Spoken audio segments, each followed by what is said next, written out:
Around 5 years ago, a group of scientists and philosophers began arguing there might be another way to travel in time. But it wasn't a machine in space, and it wouldn't involve moving galaxies around. It would be a computer.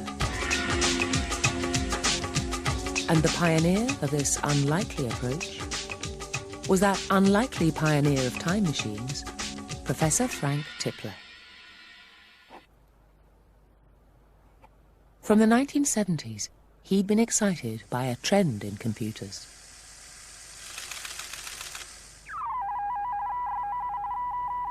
People realized that processing speed of computers was increasing exponentially.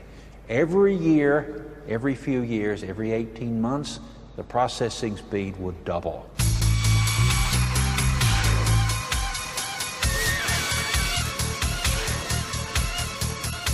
If this trend was to continue unabated, it would mean computers would get ever faster and ever more powerful.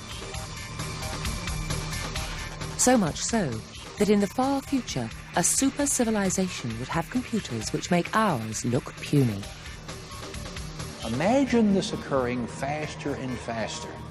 If that were to occur, it would be possible to process an infinite amount of information. It was this infinite computing power, Tipler said, which would allow a future civilization to travel in time. They'd do it using virtual reality.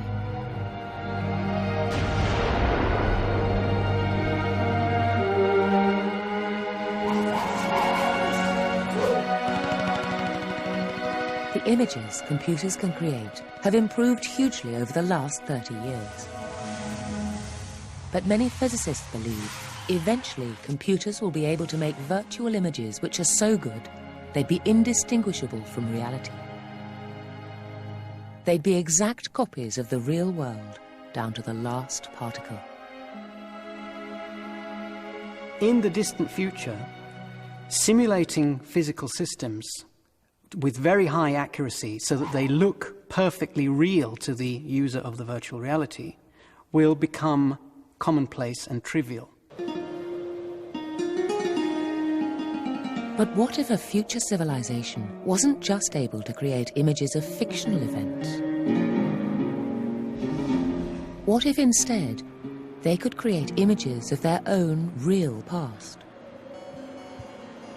Then they'd be able to make exact three-dimensional copies of events and places in our time.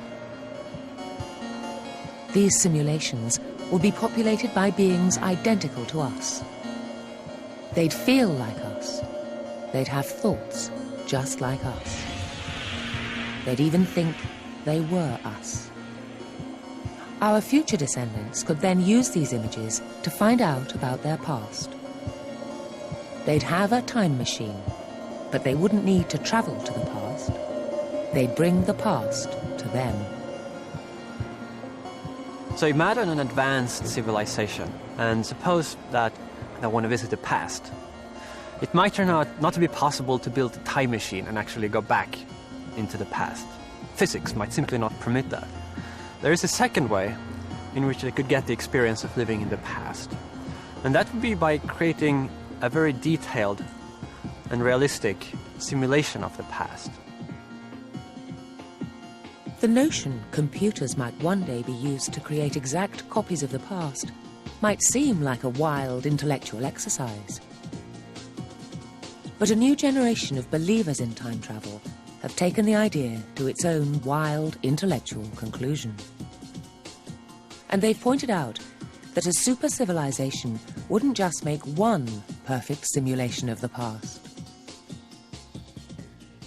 An advanced civilization would have enough computing power that even if it devoted only a tiny fraction of 1% of that computing power for just 1 second in the course of its maybe 1,000 years long existence, that would be enough to create billions and billions of ancestor simulations. Every time science has thought it has found a way to control time, it's been forced to confront a worrying implication. This latest solution is no exception. because it too turns out to have a bitter twist. One dictated by the laws of mathematical probability. If the computer of the future is churning out billions of simulations, how do we know we are living in the original real world and not one of the billions of copies? In fact, the odds against us being real are billions to 1 against. There would be a lot more simulated people like you than there would be original non-simulated ones. And then you gotta think, hang on, if almost everybody like me are simulated people, and just a tiny minority are non-simulated ones, then I'm probably one of the simulated ones, rather than one of the exceptional non-simulated ones.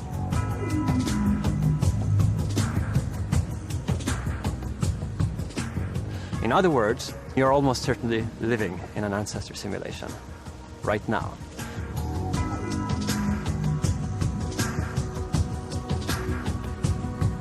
The better the simulation gets, the harder it will be able to tell whether or not you're in a simulation or in the real thing, whether you live in a fake universe or a real universe. And indeed, the distinction between what is real and what is fake would simply evaporate away. Inside the simulation, you can't tell any difference between the simulated environment, the virtual reality, and the real environment. In fact, this environment we now find ourselves in could be just a simulation.